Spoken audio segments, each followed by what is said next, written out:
Hey everyone, Nicole and Alyssa here with Blondes Breaking Down Real Estate. Today we are wrapping up our series on buyer contingencies and we'll be talking about the sale of another property. So what do we mean by that? Well, we know that somewhere around 80% of home buyers have a home to sell before they can purchase the next one. There are two problems that can occur. One, the seller sells their home while in escrow on another property and that purchase falls through. They end up with no home. Or their sale falls through and the purchase doesn't, and now they're stuck with two homes.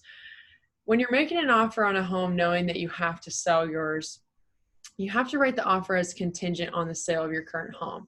Now, as a seller looking at that offer, it's not overly attractive just because there's a lot more moving parts than a non-contingent offer. So just to clarify, this is part of our series because this is another contingency you can face as a buyer. This would be an added contingency that you would have to fulfill during escrow and on the contract. So let's go over the process of having a home to sell while looking to buy. Alyssa, why don't you start us off? Yeah, so there's basically two ways to structure this. So you can either buy first or sell first. Everyone goes, well, I just want to do them both at the same time. Yeah, we get it, but you still have to pick. Do you want to do one first or the other? So if you are set on finding a home before you'll even consider listing your house, then you're going to do the buy first option. That means that you're going to go shopping for homes. When you find the one you love, you're going to write an offer and make it contingent upon you selling your home. So you have to include a form called the COP form. This is here in California. Obviously, if you live in a different state, they might call it something else. This is instantly going to make you fall to the bottom of the pile. Here in San Diego, we have multiple offers on almost every property. So that means if you're competing against other offers, you're not going to be super competitive. Why, Nicole? Why aren't you super competitive? Well, you're not super competitive because there's way more moving parts. You have to worry about selling your home and all of the contingencies that go through selling, as well as, completing all the contingencies on the buy side. So there's just way more going on than if you were a first-time home buyer leaving a rental, say, and going straight into a home with nothing to take care of on the flip side. Yeah, so it's just riskier for the seller. They don't know for sure anything about your home, that you're going to price it right, that you're going to sell it quickly. So it's just more risk. So a lot of times we see, we have to offset that risk in different ways. What would you say is the number one way we offset risk, Alyssa? Yeah, so the best way to offset that risk is price. You're going to have to pay more to make this work out, kind of pay to play. So if you're competing against other people who are not contingent, you're going to have to pay more than them. It sucks, but it's just a fact of life. Now, what about timelines? We know there's timelines that dictate, how long you have to get your property into escrow. Can you touch on that? Absolutely. So if you're going to do this buy first strategy on the COP form, you're going to give yourself a certain amount of time to get your property into escrow. So typically it's about 17 days. So that's not very long to get photos, get it listed, do showings, and come to an agreement. So be sure you have everything at least geared up, ready to go before you start shopping for a home. Have your photos done, be ready to pop it on the market as soon as you find that perfect house. You can also choose how you want to line up the timelines. The timelines for your replacement home can either start immediately upon acceptance, or you can structure it in such a way that it starts the day after you get an accepted offer on your property. So I always suggest lining them up the day after, but still getting the home inspection right away. And we'll touch on that a little bit more. Yeah, definitely. Now there's obviously a lot of things that can go wrong here. What if you delay timelines and something goes, on the inspection is major or tanks your deal there? Can you touch on a couple other things that can go wrong? Yeah. So the biggest thing that I've experienced that can go wrong is typically people who have to sell first to buy, they need a certain amount of money to make the deal work. They need to hit a certain net proceeds in order to purchase that next home.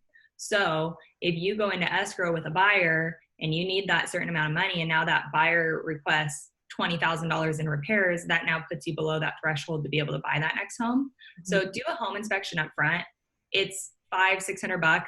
It seems like a lot of money, but it's not going to be a lot of money in the long run if it means that you are well prepared to make this all work out. So get a home inspection up front. That way you know that there's no surprises that could potentially put you below that net proceeds that you need. For sure. Now, let's flip to the opposite. If you're selling first, obviously this sounds like a more realistic option, but you do run the risk of not finding a home in time, or potentially settling on a home that you just don't love to make the timelines work. Can you go through the steps? Yeah, so this is in our market a much more feasible option. So if anybody asks my opinion on whether they should find a home first or list their home first, I'm always going to say list your house first, because you're going to be much more competitive when you go to buy. So there's always pros and cons on each side. The pro to this one is that when you're submitting offers, you still want to include that contingent upon sale form, the COP. However, it's going to look a lot more attractive when your property is already in escrow. Yeah. So you would list your house. You want to list it for a little bit below market value, because we want to create a lot of demand. By creating a lot of demand, hopefully you'll have multiple offers and you can find a buyer who's super flexible, able to, give you extra time to find a property. What you don't want is to only have one buyer interested in your home. They're contingent upon another home, and then this creates a domino effect where everybody is backed up to one another. So if one little thing goes wrong, the dominoes fall. And keep backup offers too. 100%. If you've got multiple offers and you guys go with the one that fits best, tell the second and third to, hey, send us a backup offer, because we need to have, options moving forward. Exactly. So that would be step one. List your house, create a lot of demand, get multiple offers, go with a party who's flexible and able to give you extra time for extensions if need be. And then when you are doing your counter offers on your home, you have to include something called an SPRP, which is the seller to purchase to find a replacement property, essentially. And that's going to have certain things to mark in terms of cancellation and timelines and things like that. You want to line up the timelines in such a way that you can get out of this contract if you don't find a home within a certain amount of time, or you can extend it if you don't find a home within a certain amount of time. Okay, so you can ask for an extension or cancel the agreement and find another buyer, correct? Exactly. So Cool. then you would go shopping for another house and you would submit offers, still with that contingency of sale, but now that seller knows that you already have a buyer lined up ready to go. The other thing to really be careful of is when you're accepting the offer for your current property, you need to make sure that those contingencies are due before the contingencies are due for your replacement. Does that make sense? Absolutely. Absolutely. So let's sum it up. Whether you buy first or sell first, there's a few things you should know. One, I would say, is do the home inspections on both homes right away to avoid any surprises. What else? The second thing, be aware that you're going to need a little bit of a rent back. No matter how you structure this, you're going to need a little extra time from the buyer of your home in order to move to the next home and close everything smoothly. So what I mean by that is if you're contingent, you can't buy the other home until your home sells. Well, now you have nowhere to live.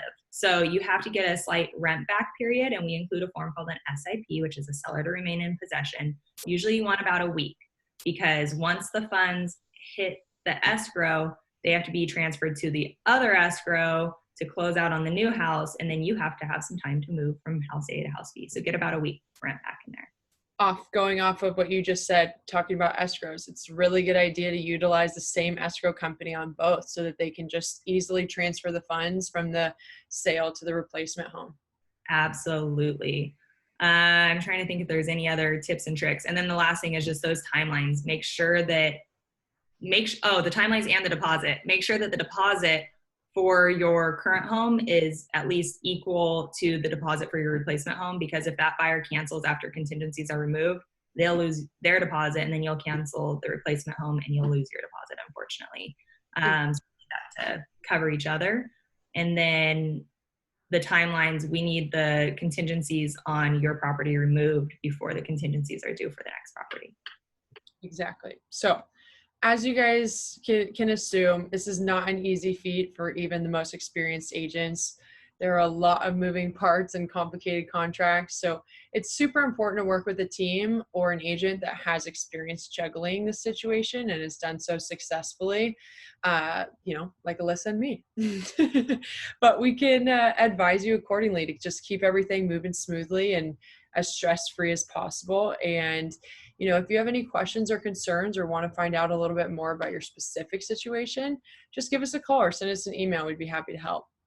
Absolutely. And if this sounds like a complete nightmare to you and you do not want to deal with having to be contingent and list your house and find a new one all at the same time, we have a really awesome solution for you. We're going to be having HomeLight's Richard Halali on next week to talk about the HomeLight trade-in program, which would allow you to avoid all of this altogether. So You definitely. do not want to miss it. Also, as always, please be sure to like this video, share it, subscribe to our channel, and stay safe, stay healthy. We will see y'all soon. Awesome. Thanks, Nicole. Bye.